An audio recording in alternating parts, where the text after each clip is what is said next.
नमस्कार। स्वागत है आप सभी का टीसीएस पाठशाला के यूट्यूब चैनल में। और ये है करंट अफेयर्स का सेशन जो रेगुलर 8 बजे प्रतिदिन आपको मिलता है। तो आज के इस सेशन में हम लोग बात करेंगे बहुत सारी घटनाओं के बारे में जो आपके एग्जाम परिप्रेक्ष्य से ज़रूरी तो हैं ही, साथ में आपको बहुत ही अच्छी नॉलेज देंगी आपके आसपास के एटमॉस्फेयर को, आसपास के एनवायरनमेंट को अच्छे से समझने के लिए। तो चलिए अपने सेशन को शुरू करते हैं। इसके पहले एक छोटी सी बात आप जान लीजिए कि अगर आप पहले दिन आए हैं हमारे चैनल पे, नए हैं तो इसे सब्सक्राइब कर लीजिए। अगर आप पहले से देखते हैं तो आप इसे शेयर कर दिया करिए। बार बार मैं आपसे हर वीडियो में इतना कहता हूं, तो आपको एक काम तो करना ही होता है कि आप शेयर कर दिया करिए। जल्दी इस सेशन को शेयर कर दीजिए ताकि हम लोग आगे के टॉपिक पे बढ़ चलें। ठीक है, आई होप आप सारे लोग बेहतर होंगे, कुशल होंगे। चलिए हम लोग क्लास को शुरू करते हैं।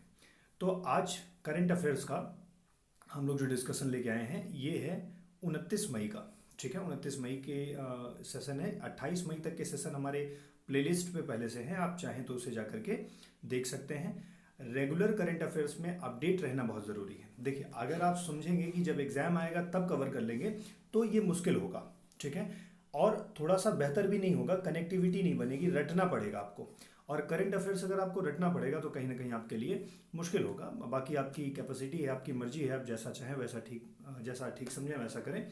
लेकिन अगर आप रेगुलर 30 मिनट 30 to 40 मिनट्स देते रहेंगे तो आपको ये पता होगा कि हाँ, इसके बारे में हम लोग पहले से डिस्कस कर चुके हैं। तो अगर आप गेस भी करेंगे तो सही होने के चांसेस ज़्यादा रहेंगे। चलिए, तो हम लोग अपने सेशन को स्टार्ट करते हैं। कौन कौन से टॉपिक को आज हम लोग को पढ़ना है इसके बारे में डिस्कशन कर लेते हैं। तो आज हमारे पास सबसे पहला जो टॉपिक है वो है सिंगापुर का एक जहाज है जो श्रीलंका जा रहा था। वहाँ की राजधानी कोलंबो है, आप जानते हैं कोलंबो वहाँ बंदरगाह भी है। और वो जा रहा था कि रास्ते में ही 16 किलोमीटर दूर कोलंबो से उस पर आग लग गई। और आग लगने की वजह से जो उस पर तो एक जो मटेरियल था वो तो था ही, साथ में अगर आग लगेगी और टैंकर डूब जाएगा तो ऑयल स्पिलेज हो जाएगी ना, तो तेल का रिसाव हो जाएगा। अब ये तेल के रिसाव से क्या क्या दिक्कतें आती हैं, आज हम लोग इसके बारे में पढ़ेंगे। दूसरी जो न्यूज़ है वो है हमारे आपके जो होने वाली घटनाएं हैं उनमें से है इस्लामिक सहयोग संगठन, मतलब OIC, ऑर्गेनाइजेशन ऑफ इस्लामिक, ठीक है ना, कोऑपरेशन। क्या है ये? और इसने मानवाधिकार परिषद मतलब UNHRC से इजराइल और फिलिस्तीन के क्षेत्र में जांच करने के लिए कैसे आयोग के गठन की बात की गई है, किस अधिकार से OIC ऐसा कर रहा है, हम इन सब के बारे में आपसे डिस्कस करेंगे। तो ये रहा दूसरा टॉपिक डिस्कशन का। हमारे डिस्कशन का आपके लिए तीसरा टॉपिक जो है वो है नेशनल ग्रीन ट्राइब्यूनल। आपको याद हो तो कल के टॉपिक में भी हम लोगों ने NGT के बारे में बात किया था। आज फिर से NGT का डिस्कशन है तो हम लोग NGT के बारे में बात करेंगे, लेकिन कल से पूरी तरह से रिलेटेड नहीं है। आज एक डैम है जो कर्नाटका सरकार बना रही है और जिसका ऑब्जेक्शन तमिलनाडु कर रहा है। ठीक है, कावेरी की एक नदी है, सहायक नदी, उसी पर यह डैम बन रहा है जिसका नाम है मेकेदातु डैम। ठीक है, अभी डिस्कस करेंगे क्या है पूरा मामला। अगला टॉपिक जो है हमारे लिए डिस्कशन का आपके सामने है वो है कि नवीनतम लक्षद्वीप विकास प्राधिकरण। इसका मतलब है जैसे हमारे यहाँ LDA ना, ऐसे ही प्रयागराज में मतलब इलाहाबाद में ADA ना, ऐसे होते हैं डेवलपमेंट अथॉरिटीज, वैसे ही एक LDA बनाया गया है, लक्षद्वीप डेवलपमेंट अथॉरिटी। अब क्या है, इससे क्या मामला जुड़ा हुआ है? इसी से कैंपेन चल रहा है, बड़ा विरोध हो रहा है कि सेव लक्षद्वीप, लक्षद्वीप को बचाओ। और वहां पे जो केंद्र के प्रतिनिधि गए हैं उनको कहा जा रहा है कि तुम भाई वापस चले जाओ। क्या है पूरा मामला अभी डिस्कस करेंगे। और इस आगे भी डिस्कशन के लिए हमारे पास पॉइंट्स हैं आपके लिए, और वो पॉइंट्स हैं जैसे कि असम के मुख्यमंत्री हेमंत बिश्वा शर्मा, ठीक है, शर्मा को थोड़ा ठीक से लिख लीजिएगा, हेमंत बिश्वा शर्मा जो हैं उन्होंने एक नई प्रकार की सरकार का बात किया है। अभी तक हम लोगों ने शैडो कैबिनेट सुनी थी ब्रिटेन वाली ना, लेकिन आज हम आपको बताएंगे गार्जियन मिनिस्टर क्या होते हैं। ठीक है, तो इसके बारे में डिस्कशन करेंगे। गार्जियन कैबिनेट क्या होती है इसके बारे में भी डिस्कस करेंगे। ठीक है, अगला पॉइंट जो है, ये पॉइंट हो गया। अगला पॉइंट है जो हाल ही में कॉन्गो लोकतांत्रिक गणराज्य में एक क्या कहते हैं ज्वालामुखी है, वो विस्फोट हो गया है। तो मैं उसकी लोकेशन भी आपको समझाऊंगा। ठीक है, और कैसे ये विस्फोट करता है, क्या क्या दिक्कतें आती हैं, इसके बारे में भी डिस्कस करेंगे। ठीक है, अगला पॉइंट जो है हमारे रक्षा मंत्री मतलब कि डिफेंस मिनिस्टर कौन है भाई, लिखा भी है, राजनाथ सिंह जी द्वारा एक सेहत OPD नामक एप्लीकेशन शुरू किया गया। सेहत से पता होगा मतलब मेडिकल से रिलेटेड बात होगी, और सेहत OPD उन्होंने लॉन्च किया है। तो क्या है पूरी कहानी, किसके लिए है, ठीक है, इन सब पे भी बात करेंगे हम लोग। अगला है केरल के मुख्यमंत्री पिनराई विजयन ने राज्य में स्मार्ट किचन योजना, तो स्मार्ट किचन योजना किस राज्य ने शुरू की या किस राज्य ने अभी हाल ही में चर्चा में रहा है इससे संबंधित? तो केरला है। क्या निर्देशें दी हुई हैं, क्या सिफारिशें हुई हैं, हम किचन गवर्नमेंट के किचन क्या कहते हैं योजना के बारे में भी डिस्कशन करेंगे। तो इतने डिस्कशन तो हैं ही, और साथ में कुछ इंपॉर्टेंट क्वेश्चंस भी हैं आपकी परीक्षा के लिए। तो चलिए आप सारे लोग एक बार शेयर कर दीजिए अपने अपने दोस्तों के पास, जितने भी ग्रुप हैं, सोशल मीडियाज हैं, और तब हम लोग क्वेश्चन को शुरू करते हैं। ठीक है, इतना हम लोग मेहनत करके, आप पूरी टीम आपके साथ जुड़ी हुई है और लगातार आपके लिए करंट अफेयर्स पे इतनी मेहनत की जा रही है, तो आप इतना काम तो कर ही सकते हैं। ठीक है, चलिए। हाँ, एक बात और ध्यान रखिएगा, इसका पीडीएफ भी हम आज से अपलोड कर दिया करेंगे टेलीग्राम पे, टीसीएस पाठशाला चैनल अगर आप सर्च करेंगे और वहाँ पे आप जुड़ जाइए, हम रेगुलर इसके पीडीएफ भी आपको वहाँ पे भेज देंगे, जिसके लिए कोई आपको चार्जेस नहीं देने हैं। ये पूरी तरह से निःशुल्क सेवा है, मतलब निःशुल्क टीचिंग है। जो भी स्टूडेंट किसी भी परीक्षा की तैयारी कर रहा हो, ठीक है, वो इस करंट अफेयर्स के सेशन को रोज 8 बजे देख सकता है। ठीक है, चलिए हम लोग पहले क्वेश्चन पे चलते हैं, जैसा कि हम लोग रोज करते हैं, पहले क्वेश्चन और उसके बाद उसके डिस्कशन पे चलते हैं। तो पहला क्वेश्चन है, हाल ही में किस देश के पास एक मालवाहक जहाज में आग लग गई? ठीक है, जिससे समुद्र तल में तेल फैलने का खतरा बढ़ गया है, मतलब ऑयल स्पिल होने का खतरा बढ़ गया। अभी मैंने बताया था यहाँ पे 3 देश शामिल हैं। एक तो जहाज जो थी वो सिंगापुर की थी, जा कहाँ से रही थी? तो भारत से जा रही थी, इसीलिए ये थोड़ा ज़रूरी भी हो गया हमको बताना आपके लिए। भारत से जा रही थी, ठीक है, गुजरात के पास एक क्या कहते हैं वो है बंदरगाह, वहीं से जा रही थी, हाजीरा बंदरगाह, हाजीरा पोर्ट आपके उसके नाम से जानते हैं, वहाँ से जा रही थी श्रीलंका, कोलंबो बंदरगाह तक जा रही थी। लेकिन उसी के 16 किलोमीटर पहले ही इसमें ऑयल मतलब आग लग जाती है। ठीक है, तो किस देश के पास आग लगी है? तो आंसर आपका हो जाएगा श्रीलंका। आइए इसकी पूरी कहानी, इसके बैकग्राउंड को समझते हैं। ठीक है, श्रीलंका आप देख ही रहे होंगे, ये टैंकर है, ठीक है, जिसमें आग लगी हुई है, और यहाँ पे छोटे छोटे टैंकर्स, छोटे छोटे जहाजें जो हैं इसको बुझाने में लगी हुई हैं। तो इसमें क्या है पूरी कहानी आप समझिए। कोलंबो हार्बर है, यहीं से 16 किलोमीटर दूर जो है ये घटना हुई है। ठीक है, ये देख रहे हैं टैंकर को, थोड़ा सा मैंने आपके लिए बड़ी इमेज, आप नेट पे भी गूगल बाबा पे सर्च कर सकते हैं और आपको ऐसी चीज़ें मिल जाएंगी। अब इसमें सुरक्षा कारणों से भारत ने भी अपने शिप भेजे हुए हैं, नेवी ने अपना खुद का हेलीकॉप्टर भेजा हुआ है इनकी रक्षा के लिए। ठीक है, अब ये जो घटना होती है इसमें क्या था, इसमें जो है 325 मीट्रिक टन्स ऑफ फ्यूल उसके टैंक में था, ठीक है, स्टोरेज के रूप में। और साथ ही साथ ये क्या कहते हैं 25 टन जो है वो क्या लेके जा रहा था, हजारडस नाइट्रिक एसिड लेके जा रहा था। और इसके पास स्टोर करके भाई शिप रखती है ना, तो लगभग 325 मीट्रिक टन्स, ठीक है ना, मतलब कि इतना तो उसमें टैंक में तेल था, साथ में इतना 1486 जो है वो कंटेनर्स भी रखे थे, ताकि मान लीजिए तेल वेल का अरेंजमेंट कभी नहीं हो पाए तो इमरजेंसी के लिए। तो इतने सारे तेल उसमें, अगर मान लीजिए घटना ये घटित हो जाती है और वो ब्रेक कर जाता है और या डूब जाता है वो जहाज, तो इतने तेल मतलब 325 मीट्रिक टन फ्यूल टैंक में और इतना कंटेनर जो भी है वो सब क्या हो जाएगा, ऑयल स्पिल कर जाएगा। तो आप कह रहे होगे सर ऑयल स्पिल कर जाएगा तो इससे कौन सी समस्या है? मेरे बच्चे बहुत सारी समस्या है। ऑयल स्पिल कर जाएगा तो क्या क्या दिक्कतें होंगी अभी हम इस पर डिस्कस करते हैं। पहले आप ये देख लीजिए, ये आपका गुजरात का तट आपको दिख रहा होगा, और यहीं पर देखिए हजीरा टाउन यहीं पे कहीं होगा, देखिए हजीरा टाउन है, और यहीं हजीरा पोर्ट से जो है वो कोलंबो के लिए जा रहा था। आप यहाँ से देख सकते हैं ये हजीरा पोर्ट से लेकर के ये कोलंबो शिप जा रही थी।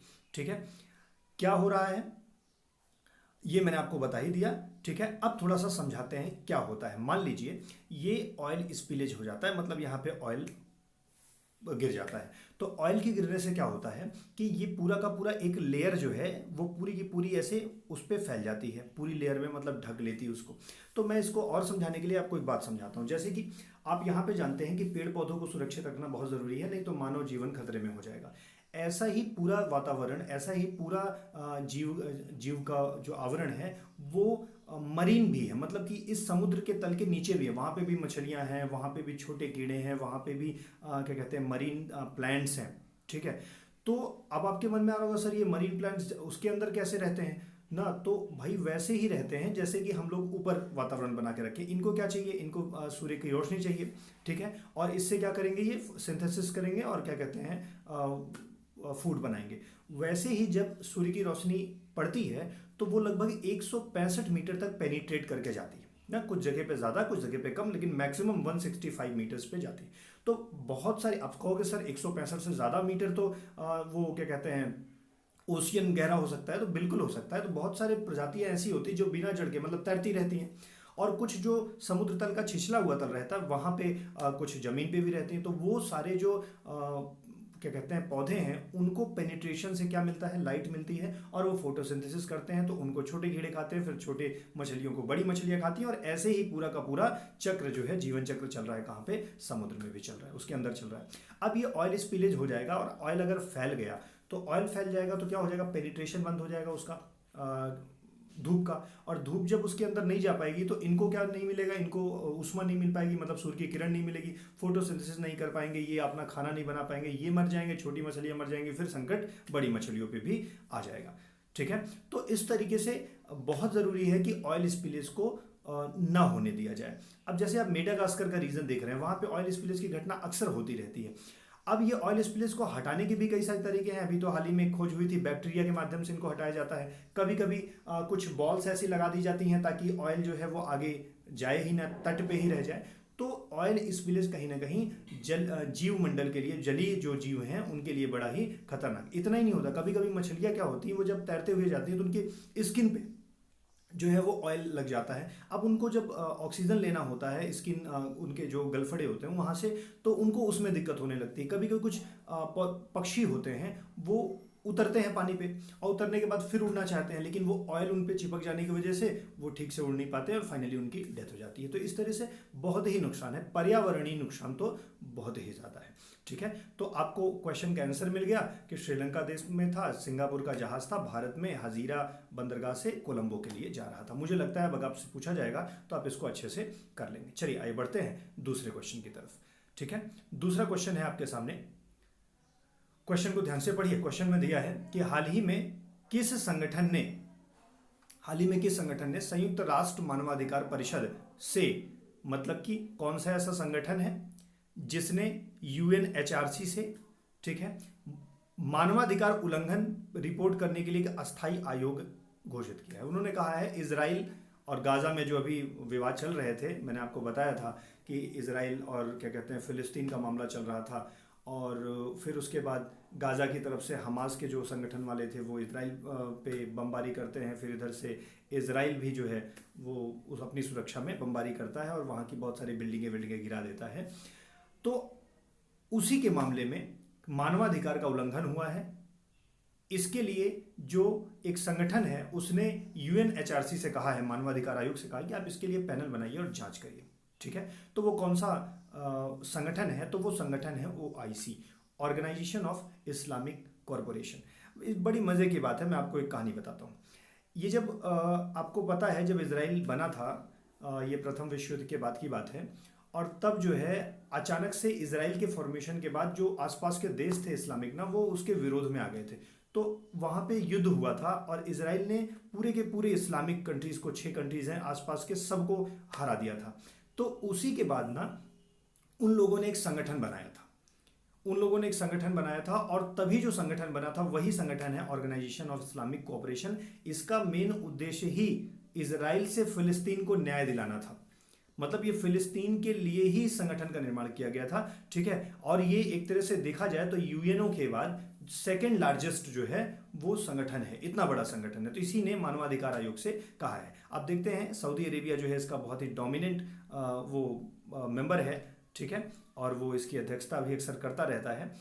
तो ओआईसी ये देखिए दिया भी है कि यूनाइटेड नेशन के बाद ये सेकेंड लार्जेस्ट जो है वो ऑर्गेनाइजेशन है, जिसमें कितने मेंबर हैं, 57 स्टेट्स जो हैं, 57 कंट्रीज जो हैं इसके मेंबर हैं। इंडिया इसका मेंबर नहीं है। ठीक है, लेकिन आप सबको पता है कि हमारे जो मंत्री साहब हैं, फॉरेन मिनिस्टर, ये 46 सेशन में भारत की तरफ से उसमें शामिल हुए थे। मेंबर भले ही नहीं है, जब पाकिस्तान बड़ा नाराज हो गया था कि मतलब भारत को क्यों बुला लिया ओआईसी में, हालांकि हम मेंबर नहीं हैं। ठीक है, एक बहुत मज़ेदार बात आप जानिए कि जहां पर फिलिस्तीन को बचाने के लिए ओआईसी का गठन हुआ था, वहीं पर खबरें यह भी हैं कि इजराइल के नेतन्याहू साहब, उनसे जो है सऊदी अरेबिया की बातचीत चलती रहती है, उनकी सीक्रेट मीटिंग भी होती रहती है। तो सऊदी अरेबिया जो कि ओआईसी का लीडर है, फिर भी वो एक तरीके से बैलेंस किसके साथ, इजराइल के साथ कर रहा है। तो ओआईसी किसके लिए बना हुआ है, इजराइल के विरोध में बना हुआ है। तो ये डिप्लोमेसी है, ये ऐसे चलती रहती है। जैसे हम ही लोग को लगता है कि हमारा चाइना का युद्ध हो रहा है, एक तरफ हम लोग युद्ध लड़ रहे होते हैं, एक तरफ हम लोग इंपोर्ट एक्सपोर्ट खूब कर रहे होते हैं, और बाद में पता चलता है कि हमने सबसे ज़्यादा इंपोर्ट जो है और एक्सपोर्ट चाइना से ही कर रखा है। वैसे ही एक तरफ इजराइल से क्या कहते हैं ओआईसी का मतलब संगठन बना करके विरोध भी कर रहे हैं, और एक तरफ देखा जाए तो सऊदी अरेबिया का मैक्सिमम जो वो है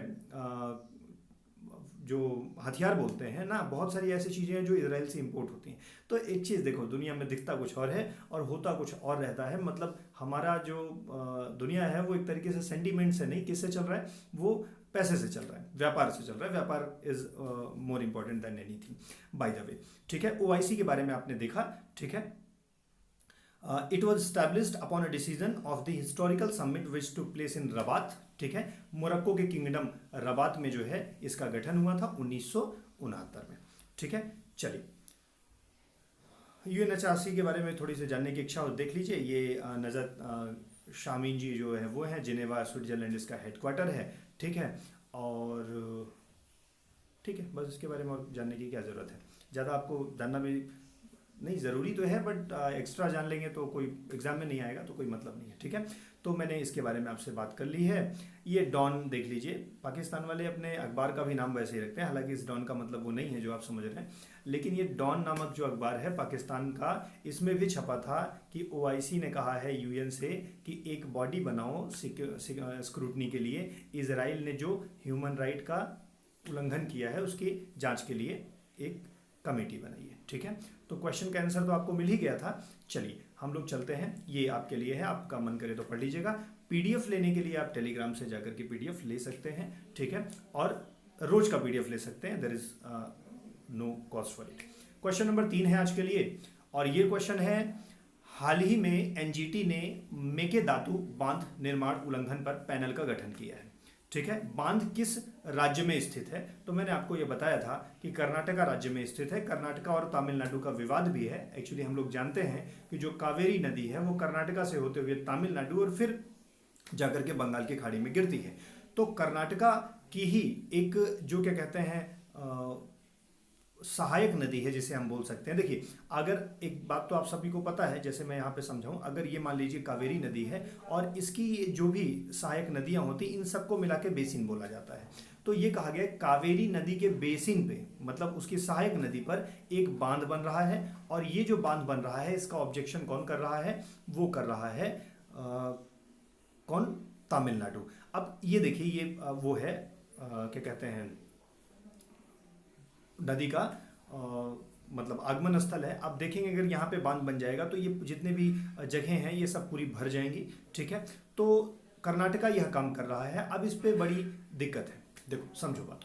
जैसे मान लो ये तमिलनाडु है और ये नदी है, मान लीजिए कोई नदी ऐसे आ रही है, और यहाँ पर एक नदी जो आ रही है, उसी नदी पर मेकेदातु जो है मेकेदातु जो है बांध बन रहा है। आपको मुझे बताना है ये नदी कौन सी है, सहायक नदी का नाम कमेंट बॉक्स में बताइएगा। ठीक है, हालांकि मैंने यहाँ पे लिख भी रखा होगा, पीडीएफ अगर ठीक से पढ़ेंगे तो आप उसे पढ़ पाएंगे। ठीक है, तो अब इसके लिए विरोध तमिलनाडु क्यों कर रहा है, तमिलनाडु इसलिए कर रहा है कि वो पूरा पानी नहीं आने दे रहे हैं। ठीक है, तमिलनाडु का ये विरोध है। और वैसे भी कावेरी जल विवाद आज का विवाद नहीं है, बहुत दिनों का विवाद है। ठीक है, अब इसके बारे में ये कहा जा रहा है कर्नाटका इलीगल काम कर रहा है। ठीक है, तो अब इस पे जांच बिठाई गई है, देखा जाएगा कि क्या आता है। हालांकि इस पे एनजीटी ने भी ध्यान दिया। एनजीटी मतलब कौन, पर्यावरण का नहीं, एनजीटी यहाँ पर नहीं, मतलब इसके लिए ट्राइब्यूनल बनेंगे, और ट्राइब्यूनल बनने पर जांच करके पाया जाएगा कर्नाटका सही काम कर रहा है कि नहीं कर रहा है। ठीक है, जो भी होगा, बस आपको ध्यान क्या रखना है, हाल ही में चर्चे में रहा मेकेदातु बांध किसकी बेसिन में बना हुआ है, तो कावेरी नदी के बेसिन में बना हुआ है। ठीक है, और किस राज्य में बना हुआ है, तो वो किस राज्य में बना हुआ है, कर्नाटक में बना हुआ है। ठीक है, चलिए अगला प्रश्न है आपके लिए। आपको अगर ये सारी बातें समझ में आ रही हैं, आपको करंट अफेयर्स का बेनिफिट हो रहा है, तो प्लीज़ आप इस सेशन को खूब शेयर कर दीजिए, लोगों तक पहुंचा दीजिए, अपने फ्रेंड्स के पास, अपने सोशल मीडिया हैंडल्स पे शेयर कर दिया करिए। ठीक है, we want only this from you all. ठीक है, क्वेश्चन नंबर 4 है, लक्षद्वीप विकास प्राधिकरण विनियमन नियमन 2021 मसौदा लक्षद्वीप का लोगों द्वारा व्यापक रूप से विरोध किया जा रहा है। लक्षद्वीप का प्रशासक कौन है? तो भैया एक व्यक्ति हैं, उनका नाम है प्रफुल्ल पटेल जी। ये वही व्यक्ति हैं जो गुजरात के होम मिनिस्टर भी रहे, और गुजरात के होम मिनिस्टर रहे, फिर उसके बाद अच्छे पदों पे रहे, फिर ये भेज दिए गए कहाँ पे? लक्षद्वीप भेज दिए गए। अब लक्षद्वीप जब से आए हैं तो इन्होंने 2-3 ऐसे क्रांतिकारी काम कर दिए हैं जिसकी वजह से लक्षद्वीप को खतरा दिखने लगा है अपने लिए, और इसी वजह से प्रफुल्ल पटेल जी से सविनय निवेदन कर रहे हैं कि भाई साहब वापस चले जाइए, आपका यहाँ पे कोई काम नहीं है। ये देखो 2 लोग अभी बैठे भी होंगे, मंत्री जी, ये देखो सेव लक्षद्वीप और गो प्रफुल्ल पटेल, गो बैक। ये प्रफुल्ल पटेल से बड़े नाराज है। ठीक है, अब क्यों ऐसा हो रहा है? प्रफुल्ल पटेल ने ऐसा कौन सा क्रांतिकारी कार्य कर दिया है, आइए समझते हैं। ये देख रहे हैं, सुंदर सुंदर सा दिख रहा है आपका लक्षद्वीप। ठीक है, और इसी के डेवलपमेंट के लिए एलडीए बनाई गई है। जैसे हमारे हर जगह के एडीए मतलब इलाहाबाद डेवलपमेंट अथॉरिटी होता है, एलडीए लखनऊ का भी होता है, ऐसे हर जगह का डेवलपमेंट अथॉरिटी होता है, वैसे ही यहाँ पर इन्होंने एक एलडीए का निर्माण किया। अब एलडीए के निर्माण करने से इन्होंने कहा हम इसको स्मार्ट सिटी बनाएंगे, मतलब जैसे कि मुंबई आप देखते हैं माया नगरी, वैसे ही दूसरी माया नगरी हम लोग बना देंगे, किसको? लक्षद्वीप को, ऐसा प्रफुल्ल पटेल जी का कहना है। ठीक है, अब सबसे बड़ी दिक्कत ये है कि वहाँ पे ये घोषणा इन्होंने कर दी, चलो ठीक है डेवलपमेंट होगा, ये सब बात तो थी, उन्होंने कुछ और 2-3 परिवर्तन कर दिए। परिवर्तन नंबर 1 कि वहाँ पे उन्होंने बीफ बंद कर दिया। बीफ आप समझ रहे हैं कि लक्षद्वीप जो है एक ऐसा एरिया है जहाँ पे नॉन वेजिटेरियन लोग खूब रहते हैं, और जिसकी वजह से वहाँ पे बीफ का कंजम्पशन भी खूब ज़्यादा है, और ये वहाँ से पहुँचे और इन्होंने बीफ को पूरी तरह से प्रतिबंधित कर दिया।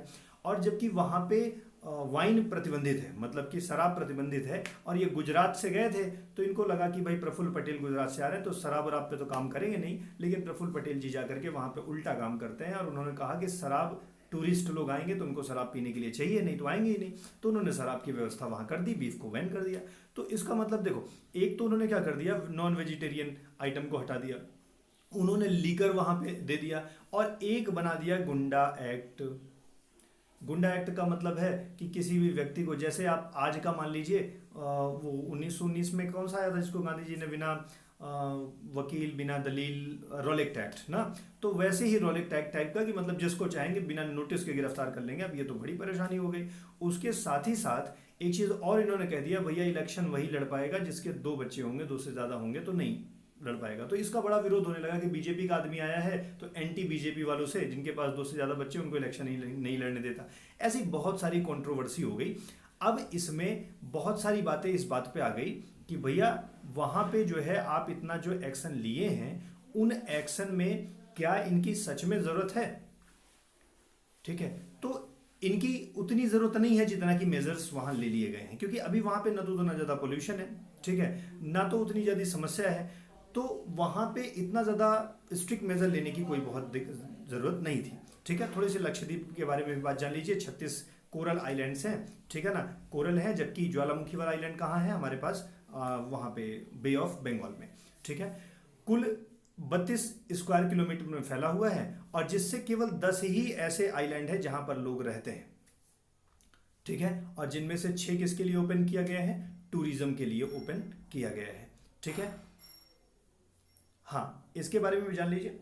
ये केंद्र शासित प्रदेश है, और केंद्र शासित प्रदेश में होता क्या है? सरकार का मतलब केंद्र सरकार का कोई मंत्री होता है, उपराज्यपाल जिसे आप बोलते हैं। राज्य में सिक्किम जो है 100% वो हुआ था, ऑर्गेनिक हुआ था, लेकिन केंद्र शासित प्रदेशों में कौन हुआ था? केंद्र शासित प्रदेशों में लक्षद्वीप पहला ऐसा केंद्र शासित प्रदेश था जो 100% ऑर्गेनिक हुआ था। ठीक है, ऑर्गेनिक मतलब समझ रहे हैं ना, आजकल बड़ी महंगी सब्जी बिकती है। ठीक है, आपसे बन पाए, अगर उतने पैसे हों तो आप ऑर्गेनिक खा सकते हैं, नहीं तो उगा लीजिए। ठीक है, ऑर्गेनिक मतलब एकदम बिना खाद वाद के प्रयोग किए हुए जो खेती होती है उसी को हम ऑर्गेनिक बोलते हैं। ठीक है, अब ये चीज़ आप देख ही रहे हैं कि ये क्योंकि केंद्र शासित प्रदेश है तो यहाँ पर केंद्र ने अपना व्यक्ति, और अपना व्यक्ति किसको भेज दिया? प्रफुल्ल, ठीक है, खुद भाई पटेल। इनका नाम ही गजब है, हो सकता है ऐसे काम भी इसीलिए कर रहे हों। ठीक है, तो वहाँ पे चुनाव के बारे में अमेंडमेंट कर दिए ना, वहाँ पे एक ही मेंबर लोकसभा में जाता है। ठीक है, उनका नाम भी यहाँ पे लिखा गया है, फैजल। ठीक है, मोहम्मद फैजल एनसीपी के हैं। वहाँ के लोकल पंचायत के चुनाव भी होते हैं। तो एक तरीके से उन्होंने यहाँ पे बड़ा डिस्टर्बेंस क्रिएट कर दिया, और उस डिस्टर्बेंस की वजह से उनके गो बैक का नारा लग रहा है कि भाई साहब चले जाओ, हमको जीवित रहने दो, तुम ऐसा क्या कर दे रहे हो, क्रांतिकारी कदम कहाँ से आए हो ना। और कुछ लोग इसलिए भी वापस भेजना चाह रहे हैं क्योंकि मानते हैं कि वो बीजेपी के कैंडिडेट हैं, तो बीजेपी के प्रो हैं, बीजेपी की मदद करना चाहते हैं। ठीक है, तो इसलिए लक्षद्वीप को बचाने की बात हो रही है। तो किसके विरोध में ये काम किया जा रहा है? तो प्रशासक जो है प्रफुल्ल पटेल जी, याद रहेगा। चलिए अगला प्रश्न है आपके लिए। ठीक है, अगर आपको सारी बातें समझ में आई है, ठीक है, लाइक करिए उसको और शेयर करिए वीडियो जितना हो सके। क्वेश्चन नंबर 5 है आपके लिए। हाल ही में किस राज्य के मुख्यमंत्री ने गार्जियन मिनिस्टर नियुक्त किया? अभी तक आपने शैडो मिनिस्टर समझा था। शैडो मिनिस्टर, शैडो पार्लियामेंट क्या होती है? ब्रिटेन का वो है। जैसे एक तरफ सरकार की पार्लियामेंट होती है, वैसे ही विपक्ष भी अपनी पार्लियामेंट बनाती है। तो विपक्ष परिस्थितियों में बताती है कि हम होते तो ऐसा करते, मतलब एक तरह से विकल्प प्रदान करती है सरकार को, तो शैडो कैबिनेट उसको कहते हैं। ठीक है, हालांकि बहुत ही अच्छा ये तरीका है। तो अभी हाल ही में एक जगह के मुख्यमंत्री हैं और शायद वो असम के हैं, असम के मुख्यमंत्री साहब हैं, उन्होंने गार्जियन मिनिस्टर की बात की। अब ये गार्जियन मिनिस्टर क्या है? गार्जियन से, गार्जियन का मतलब क्या होता है? अभिभावक। मिनिस्टर का मतलब क्या होता है? मंत्री। तो असम सरकार ने चालू किया है। पूरा मामला क्या है देखिए, इनको गिनिए जरा सा, कितने हैं? अगर आप गिनोगे तो 4 ये, 4 8, 4 12 और 13। ठीक है, तो 13 लोग हैं, और 13 लोग हैं, और वहां पे कुल जो वो हैं डिस्ट्रिक्ट है वो 34 है, 34 है। तो इन्हीं 13 लोगों को क्या कह दिया गया ना, उस डिस्ट्रिक्ट को बांट दिया गया है। जैसे कि 8 लोगों को शायद 2 डिस्ट्रिक्ट दिया गया है, 8 दूनी 16 ना, और 4 लोगों को 4 डिस्ट्रिक्ट दिया गया है। ऐसे कुछ वो करके इन कुल क्या कहते हैं लोगों में क्या बांट दिया गया है?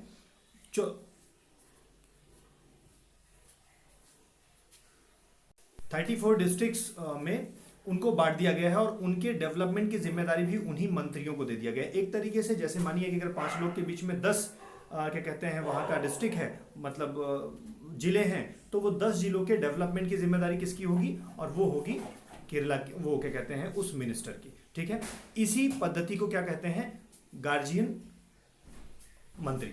ठीक है, गार्जियन मिनिस्टर पद्धति। तो हालांकि है बड़ी अच्छी चीज़, रिस्पॉन्सिबिलिटी रहेगी, क्योंकि अगर मिनिस्टर के रिस्पॉन्सिबिलिटी में कोई चीज़ होगा तो निश्चित तौर पर वो उस पर ध्यान देंगे। ठीक है, और शायद ये बेनिफिशियल हो। ठीक है, ये कुछ आपके लिए लिखा हुआ है, आप इसे देख सकते हैं, पढ़ सकते हैं। ठीक है, अगला क्वेश्चन है छठा आपके सामने, और इस क्वेश्चन में कहा गया है कि हाल ही में माउंट न्यारागोगो किस देश में फटा, जहां भारतीय सेना ने भी संयुक्त राष्ट्र शांति मिशन के तहत भाग लिया है, मतलब भारतीय सेना भी वहां भेजी गई है। तो ये जो जगह है वो होनी चाहिए कॉन्गो में। ठीक है, तो इसका उत्तर हो जाएगा कॉन्गो। और क्या हुआ है, ये क्या है? एक ज्वालामुखी का नाम है, आप ध्यान रखिएगा। ये हाल ही में उद्गार हुआ है माउंट न्यारागोंगो। ये कहाँ की वो है? ज्वालामुखी है, तो कॉन्गो देश की है। आइए बात करते हैं क्या है। तो ये देखिए न्यूज़ आप देख लीजिए, द हिंदू में, Congo volcano eruption ensuring chaos kill at least 15 लोगों की मृत्यु हो गई। और इंश्योरिंग कैओस का मतलब है बहुत ज़्यादा उथल फुथल कर दिया इसने। ठीक है, ये आप देख रहे हैं, ये आग बहुत ही डेंजरस है, इसको इतना आसान मत समझिए। जिस समय ये फटता है तो इसके अलावा जितने दूर तक जाते हैं वहाँ पे घर तक जल जाते हैं, या जो भी होता है गांव नष्ट होता चला जाता है। ठीक है, तो ये कुछ ऐसा प्रारूप है जो बाद में फट गया। ठीक है, आप जाके गूगल बाबा पे इसके वीडियोस भी देख सकते हैं अगर आपको ज़्यादा इंटरेस्ट हो। हालांकि इतना भी याद रखेंगे, ठीक है, कि न्यारागोंगो जो है वो वोल्केनो कहाँ का है? तो कॉन्गो का है। ठीक है, बस इतनी बात। ठीक है, ये आपके लिए कुछ रिसर्च है, आप इसको देखते रहिए, पढ़ लिया करिए। ठीक है, पीडीएफ के लिए कहाँ जाएंगे? टेलीग्राम चैनल पे जाएंगे। क्वेश्चन नंबर 7 है आपके पास। हाल ही में सर्विसेज ई हेल्थ असिस्टेंट्स एवं टेली कंसल्टेशन ओपीडी पोर्टल किसने लॉन्च किया? बहुत ज़रूरी क्वेश्चन है। ठीक है, पूछा जाएगा निश्चित ही, आप इस पे ज़रूर पढ़ लीजिए इसको। सेहत ओपीडी, ओपीडी समझते हैं ना? जब ओपीडी खुली रहती तो आप डायरेक्ट जा करके क्या करते हैं? इलाज करवा लेते। तो हालांकि ये वाला ओपीडी जो है ऑनलाइन पोर्टल है। ठीक है, तो ये किसने लॉन्च किया है? हमारे डिफेंस मिनिस्टर राजनाथ सिंह ने लॉन्च किया है। तो डिफेंस मिनिस्टर ने लॉन्च किया है, तो निश्चित तौर पर ये मामला किसके लिए होगा? हमारे सैनिकों के लिए होगा। तो बिल्कुल सही है, ये जो मामला है ये डिफेंस मिनिस्टर द्वारा लॉन्च किया गया और ये सैनिकों के लिए है। जैसे सैनिक भाई कोविड-19 में एक तरह से सबको समस्या है। और एक बात और, आप जानते हैं कि सेना का अस्पताल अलग होता है, तो सेना का अस्पताल अलग होता है और कोविड-19 में सबको समस्या हो रही है, तो सेना के लिए अलग से व्यवस्था करने की बात की गई है। और उसमें सेहत ओपीडी जो ऐप है इसको डाउनलोड करके उनके जो परिजन होते हैं या जो सैनिक होते हैं वो डायरेक्ट कंसल्टेशन कर सकते हैं किसके लिए, टेली मेडिसिन सर्विसेज के डॉक्टर से टेलीफोन पे बात कर सकते हैं, वो उनको सजेस्ट करेगा कैसे आपको इलाज करना है। ठीक है, तो ये खबर थी सेहत ओपीडी नाम के पोर्टल के बारे में। ठीक है, आपको पता है नॉर्मल आदमी, आप ये मत सोचिए कि सैनिकों के लिए ऐसा हो गया हम तो ऐसे ही बैठे रह गए, आपके लिए भी है ई संजीवनी ऐप। आप उसे क्या कहते हैं डाउनलोड कर लीजिए। ठीक है, आप चाहें तो डॉक्टर से जब मर्जी करें तब बात कर सकते हैं, ऐसे वैसे नहीं, इलाज करवाने के लिए।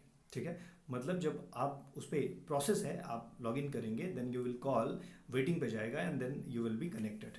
ठीक है, क्या प्रोसेस है रजिस्ट्रेशन के लिए। ठीक है, आप वेरीफाई करिए नंबर, उसके बाद लॉगिन करिए, फिर वेटिंग में रहेगा और उसके बाद कंसल्टेशन हो जाएगा। ठीक है, तो आप ध्यान रखिएगा हाल ही में राजनाथ सिंह ने किस ऐप को लॉन्च किया था सैनिकों के लिए, और ये भी ध्यान रखिएगा कि क्या कहते हैं उसका नाम क्या है, तो सेहत ओपीडी। ध्यान रखिएगा, एक बड़ी अच्छी खबर ये है कि 75 और उससे ऊपर के लोग जो होंगे उनको प्रतीक्षा नहीं करना पड़ेगा, डायरेक्ट जो है वो डॉक्टर के संपर्क में चले जाएंगे। क्वेश्चन नंबर 8 है, हाल ही में सामाजिक विज्ञान में स्पेन के शीर्ष पुरस्कार से किसे सम्मानित किया गया। मेरे बच्चों, कल ही वाले पीडीएफ में हम लोगों ने डिस्कस किया था, कल वाले में, और ये हमारे महान अर्थशास्त्री हैं अमर्त्य सेन जी।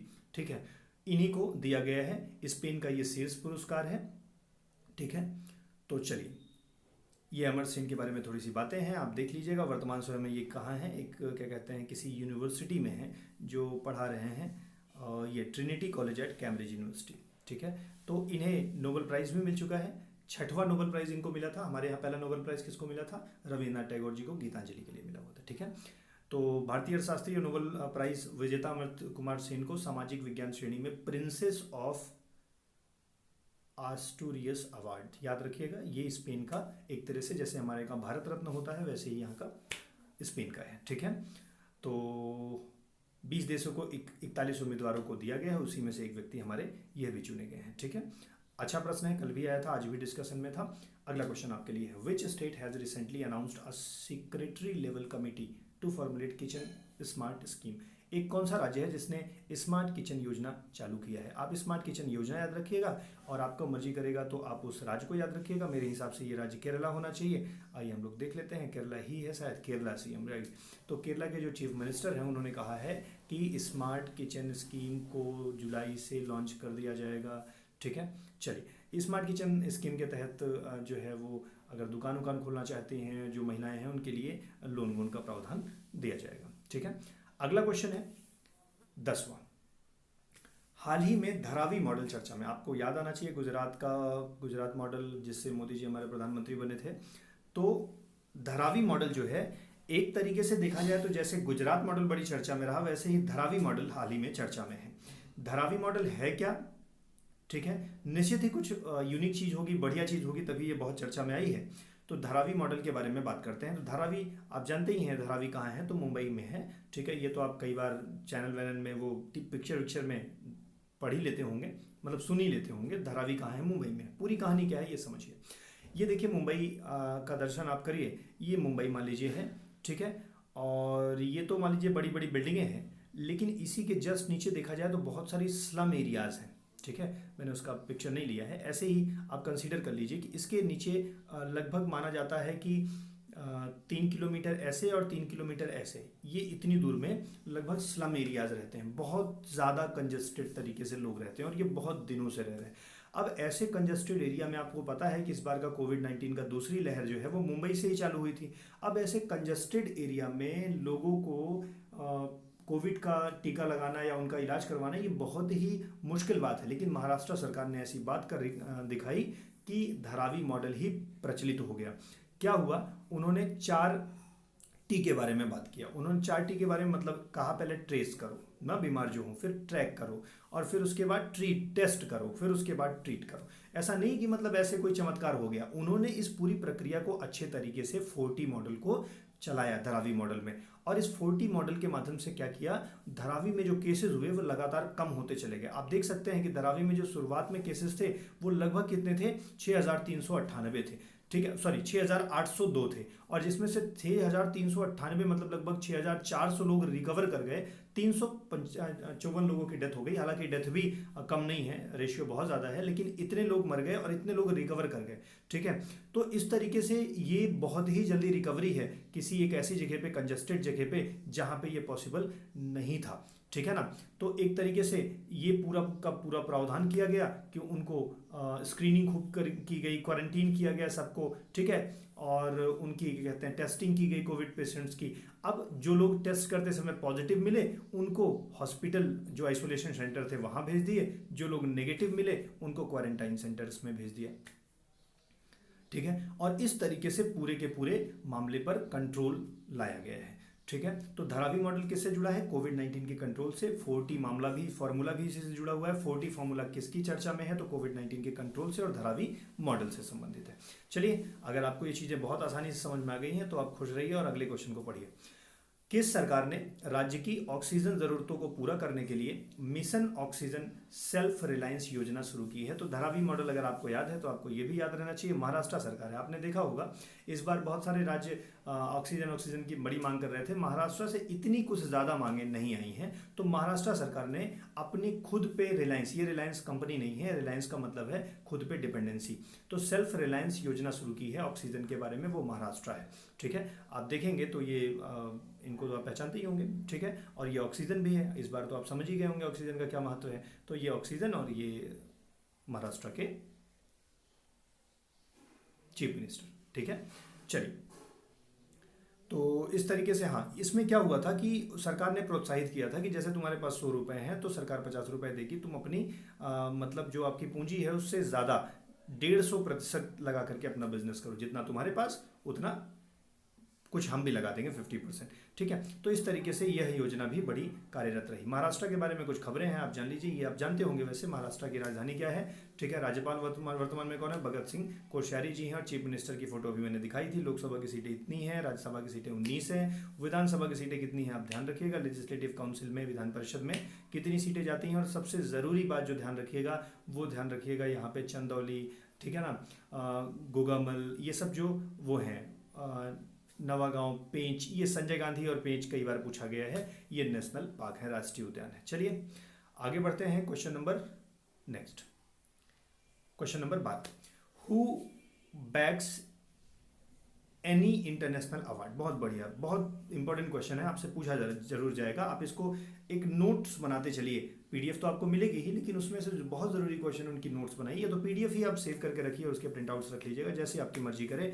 आप हालांकि 1947 से स्वतंत्र हैं, आप यहाँ पे पढ़ने में भी स्वतंत्र ही हैं।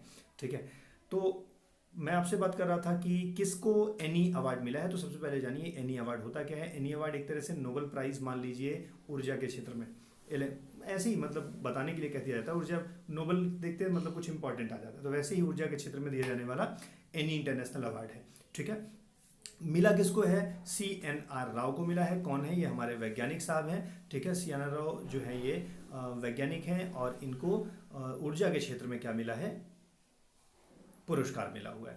इनके बारे में कुछ कहानियां आपको बतानी जरूरी हो जाती हैं। देखिए, ENI अवार्ड जो है एनुअली इटालियन गवर्नमेंट द्वारा दिया जाता है, तो Italian oil and gas company द्वारा दिया जाता है। पहला प्रश्न आपसे पूछा जाएगा किसको मिला है? भारत के एक व्यक्ति को मिला है जिनका नाम है CNR राव। CNR राव किस क्षेत्र से संबंधित है? तो भैया ये कौन है? ये जो है वो वैज्ञानिक है। ठीक है, लॉन्च कब हुआ था? 2007 में, आप ध्यान रखिएगा। Indian scientist and Bharat Ratna professor CNR Rao has been facilitated with international any award 2020। अब कुछ मत कहिएगा कुछ नहीं बताया, सब बता दिया है आपको। ठीक है, टेंशन मत लीजिएगा, सब कुछ पता रहेगा आपको, बस एग्जाम आने दीजिए। ठीक है, अब यहाँ पे देखिए CNR राव कौन है? ये बेंगलुरु से आते हैं। ठीक है, ये solid state and structural chemistry में बहुत अच्छी भूमिका निभाए हैं, उसी के लिए इनको जाना जाता है। भारत रत्न इनको 2014 में मिला था, याद करिए उस समय प्रणब मुखर्जी जी राष्ट्रपति थी। ठीक है, तो CNR राव अब आपको याद रहेंगे। ठीक है, Italian gas and oil company द्वारा दिया जाता है, ऊर्जा क्षेत्र का नोबेल है, एनी पुरस्कार कहा जाता है। क्वेश्चन नंबर 14 आपके लिए है, और साथ ये सेकेंड लास्ट प्रश्न भी है आज का। संयुक्त राज्य अमीरात के लिए गोल्डन वीजा प्राप्त करने वाले पहले बॉलीवुड स्टार कौन बने हैं? ये तो बड़ी चर्चा में है, फेसबुक पे आजकल छाए हैं। संजय दत्त जी हैं, इनको गोल्डन वीजा मिल गया। आपके मन में होगा सर ये वीजा भी गोल्डन, सिल्वर और वाइट, ब्लू, येलो ऐसे होता है क्या? तो भैया अरब कंट्रीज़ के लिए होता है, मैं आपको समझाता हूँ। देखिए, जैसे आप अरब कंट्री में जाते हैं तो आप अरब कंट्री में जाएंगे तो आप डायरेक्ट नहीं जा पाएंगे। डायरेक्ट नहीं जाएंगे तो आप जाएंगे वहाँ पे किसी एक व्यक्ति से संपर्क करेंगे कि भाई साहब तुम हमारी जिम्मेदारी ले लो। ये मान लो अरब का व्यक्ति है तो वो जिम्मेदारी लेगा 5-10% की, और तब जा करके आप वहाँ पे रह पाएंगे। आप घर भी खरीदेंगे तो बीच में दलाल चाहिए होगा। और अगर किसी समय ये कह देता है भाई हम तुम्हारी जिम्मेदारी नहीं लेते हैं, तुमको फिर सब कुछ बेच के वहाँ से वापस आना पड़ेगा। लेकिन जिसके पास गोल्डन वीज़ा होता है उसके लिए किसी दलाल की आवश्यकता नहीं होती है। तो संजय दत्त जी के लिए यह व्यवस्था अभी हाल ही में की गई है। बात समझ में आ रही कि नहीं आ रही? चलिए इसके आगे बात करते हैं। Sanjay Dutt receive golden visa for UAE, मुझे लगता है आप समझ गए होंगे। उसके बाद कोल, हाँ एक और प्रश्न है, कहाँ शायद मैं प्रश्न छोड़ दिया हूँ। चलिए थोड़ा सा आगे बढ़ते हैं, और पीडीएफ थोड़ी सी आगे पीछे हो गई है, प्रश्न को देख लीजिएगा। हाल ही में कर्नल पंजाब सिंह का निधन हो गया। भाई मैं रोज एक मृत्यु पढ़ा देता हूँ, लेकिन इसका मतलब कोई इरादतन नहीं होता है, क्योंकि परीक्षा में पूछा जाता है, इसलिए मुझे पढ़ना बहुत ज़रूरी हो जाता है। तो हाल ही में कर्नल पंजाब सिंह का निधन हो गया, ठीक है, नाम बड़ा बढ़िया रख रखा है इन्होंने। तो पंजाब सिंह का निधन हो गया। वो कौन थे? ठीक है, तो भैया वो हमारे वॉर वेटरन थे 1971 में। इनकी फोटो ऊपर वाले स्लाइड में आपको दिख रही होगी। कर्नल पंजाब सिंह 1971 के वॉर वेटरन थे, मतलब कि युद्ध में लड़े हुए थे, फ्रीडम फाइटर थे, और ये युद्धवीर थे। इनको वीर पुरस्कार, वीर चक्र भी मिला था, ठीक है ना। तीसरे नंबर का वो क्या कहते हैं पुरस्कार होता है श्रेष्ठ। तो इस तरीके से आप इनके बारे में भी थोड़ा सा देख लीजिएगा। इनको वीर चक्र से सम्मानित किया गया था। 1971 के युद्ध में ये लड़े हुए थे, और इनका नाम पंजाब सिंह था, कर्नल थे। इनकी हाल ही में डेथ हो गई है, ठीक है। कौन थे ये? तो ये हमारे युद्ध के एक वीर थे, ठीक है। तो इस तरीके से हमने आपको, आपके लिए थैंक यू भी लगा रखा है, ठीक है। बहुत बहुत धन्यवाद, आपने पूरे लेक्चर को देखा। और आपके लिए ये बेनिफिट बहुत ही, स्लाइड जो हम इतनी मेहनत करके आपके लिए रोज़ 8 बजे हाजिर होते हैं, आपको ये कैसा लगता है, आपके लिए फ़ायदेमंद है कि नहीं है? और शेयर जरूर किया करिए, ठीक है। और जो भी कमेंट हो अपनी राय दे दिया करिए। Thank you very much and good night. कल फिर मिलेंगे 8 बजे आपके करंट अफेयर के सेशन के साथ।